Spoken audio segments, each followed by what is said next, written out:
ત્યાં સુરેન્દ્રનગરના તત્કાલીન કલેક્ટર સામે ઈડીની તપાસનો મામલો અને ઈડીએ રાજ્ય સરકારના જીએડીને પત્ર લખ્યો છે કે જે આ પત્ર લખી અને પૂર્વ કલેક્ટરે આચરેલા ભ્રષ્ટાચારની ફરિયાદ કરી છે. ફરિયાદના આધારે સામાન્ય વહીવટ વિભાગ અધિકારીને સસ્પેન્ડ કરી શકે છે અને આજે સાંજ સુધીમાં પૂર્વ કલેક્ટર રાજેન્દ્ર પટેલને સસ્પેન્ડ પણ કરી શકવામાં આવે છે.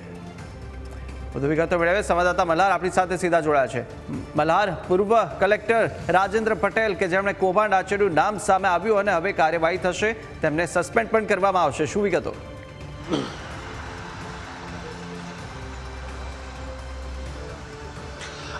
કોષાગ્ર નજર કરીએ તો સુરેન્દ્રનગરના જે તત્કાલીન કલેક્ટર રાજેન્દ્ર પટેલ જે છે તે ગત સપ્તાહે ઈડી દ્વારા જે છે તેમના કાર્યાલયમાં જે છે તે તપાસ શરૂ કરાઈ હતી. જો કે તપાસના આધારે જે છે તે રાજ્ય સરકારના સામાન્ય વહીવટ વિભાગે તેમની તાત્કાલિક ધોરણે જે છે તે બદલી કરીને તેમને જે છે તે જીએડી વિભાગમાં જે છે તે મૂકવામાં આવ્યા હતા, એટલે કે ડીમ તેમને કરી દેવામાં આવ્યા હતા. તેમનું પોસ્ટિંગ જે છે તે ડીમ કરી દેવામાં આવ્યું હતું. ત્યારબાદ જે છે તે ઈડીએ પણ તપાસનો દોર જે છે તે શરૂ કર્યો હતો. ઈડીએ જે છે પ્રથમ દ્રષ્ટિએ જે છે તે ન્યાય મામલતદાર જે મોરી જે છે તેની ધરપકડ કરી હતી, તેની પણ પૂછપરછ કરી હતી અને પૂછપરછ બાદ જે કલેક્ટરની ભૂમિકા સામે આવી હતી, એટલે કે પૂર્વ કલેક્ટર રાજેન્દ્ર પટેલની જે ભૂમિકા સામે આવી હતી તે ભૂમિકાને લઈને પણ જે છે તે પ્રશ્ન ઊભા થયા હતા. એટલે ઈડીએ પણ તે દિશામાં તપાસનો દોર શરૂ કર્યો હતો. જો કે તપાસ કરતા દરમિયાન જે છે તે ઈડીએ જે છે તે કલેક્ટર પાસે કરેલી છેલ્લા જે વર્ષ 2015થી લઈને જે કામગીરી હતી તે કામગીરીને લઈને જે છે તપાસનો દોર શરૂ કર્યો હતો, જેમાં મહેસૂલ લગતી જે કામગીરી હતી તેની પણ જે છે તે તપાસ કરાઈ હતી. સાથોસાથ જમીનની જે દસ્તાવેજો ઉપર કલેક્ટર દ્વારા જે સહી કરાઈ હતી તેની પણ જે છે તે ચકાસણી કરાઈ હતી.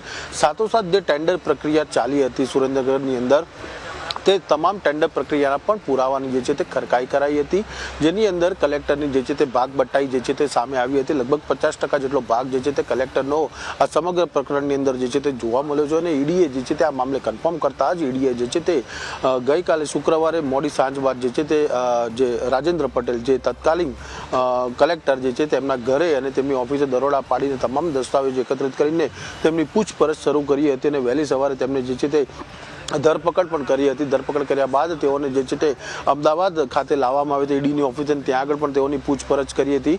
પૂછપરછ દરમિયાન જે છે તે તેમને કોર્ટમાં રજૂ કરાયા હતા અને કોર્ટમાં રજૂ કરાયા બાદ કોર્ટે જે છે તે 5 દિવસના રિમાન્ડ જે છે તે પૂર્વ કલેક્ટર જે છે તે રાજેન્દ્ર પટેલના જે મંજૂર કર્યા હતા કોર્ટે, એટલે કે હવે કોર્ટે જે કાર્યવાહી જે છે તે પૂર્ણ થઈ હતી. 5 દિવસના રિમાન્ડ મંજૂર થયા હતા.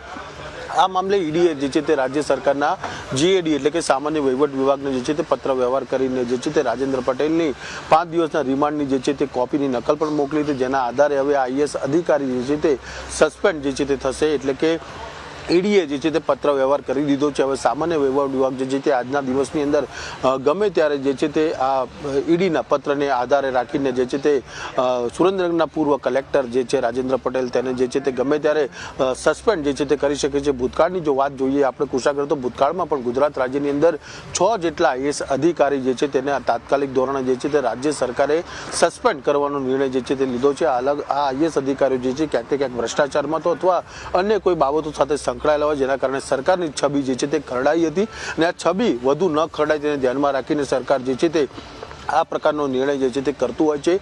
એટલે કે મહત્વનું છે કે રાજ્ય સરકારનું સામાન્ય વહીવટ વિભાગ જે છે તે આજે મોડી સાંજ સુધીમાં જે છે તે રાજેન્દ્ર પટેલને જે છે તે સત્તાવાર રીતે જે છે તે સસ્પેન્ડ કરી દેશે. અને ગત સપ્તાહે પણ જે રીતે તેમનું નામ આ સમગ્ર પ્રકરણમાં સામે આવતા જ મોડી રાત્રે જે છે તે સામાન્ય વહીવટ વિભાગે જે છે તે પરિપત્ર કરીને તેમને જે છે તે કલેક્ટર પદ ઉપરથી બરખાસ્ત કરીને તેમને સામાન્ય વહીવટ વિભાગમાં જે છે તે મૂક્યા હતા.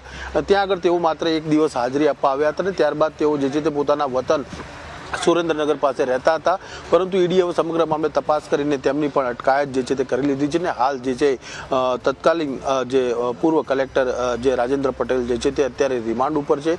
સરકારને પત્ર વ્યવહાર થઈ ચૂક્યો છે. હવે સરકાર ક્યારે તેમને સસ્પેન્ડ કરે છે તે જોવાનું રહેશે. બિલકુલ મલ્હાર, માહિતી સાથે જોડા બદલ આપનો આભાર.